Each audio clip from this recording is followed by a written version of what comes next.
气氛好像有点怪怪的。谁吃人？哎，谁知道？然后，谁吃人？那好了，那我就先暂时先请我的波罗弟弟先他们的歌换装了，对，请一起来提供。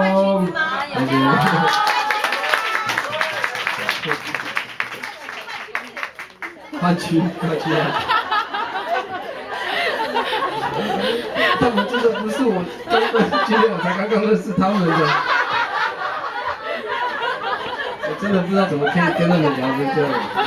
他很熟哎，他知道我在穿裙子。有吗？看过吗？有啊，穿短衣服。对，穿短他们美族的。美族的都是穿裙子。对。你要穿裙子吗？有。今天没有呢。回家拿，这样子他见你。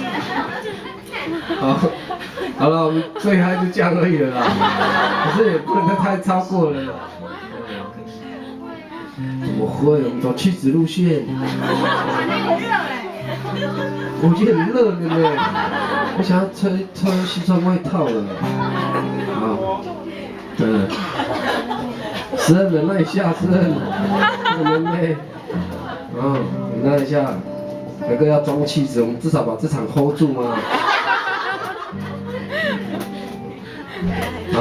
下一首歌也是一首新歌，故事来源就是从我的外婆那边得到的灵感。我的外婆现在几岁我忘记了，80没有啦，什么？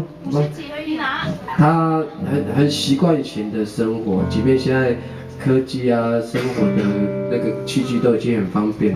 他们早期以前是在山上去挑水，家里的饮用水都是从河里面挑回来的，不像现在水龙头打开，这中文怎么那么不好呢？打开，可是他在用水那个观念啊，就真的就是像以前那样，很节俭的在使用，因为水要挑嘛，很辛苦才会有。现在水龙头后来比较方便，可是他有时候他也是不太敢喝，他说有味道，然后有新的方法了，就是用水管从河流抽水马达抽回家。反正他那样的生活态度让我在无意间突然觉得很惊讶，这样，他的年代就很像塞德克巴莱那个年代，就80年前嘛，也没多久，对他来讲小时候的印象。所以你回归到过去。对啊，就看到阿嬤的生活，他就写了这首歌《取水歌》。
呼啊呼啊，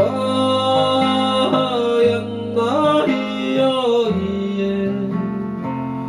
呼啊呼啊，呀那咿哟咿耶，咿哟咿耶。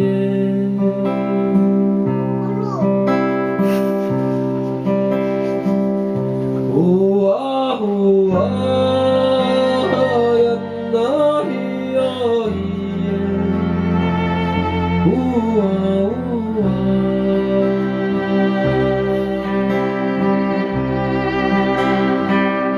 呼啊呼啊，呀那咿哟咿耶，呼啊呼啊。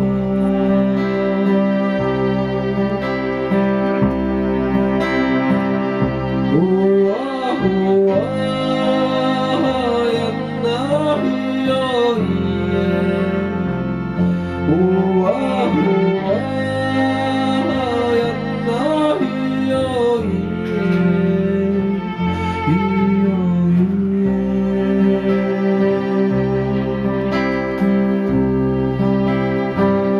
咿哟咿耶。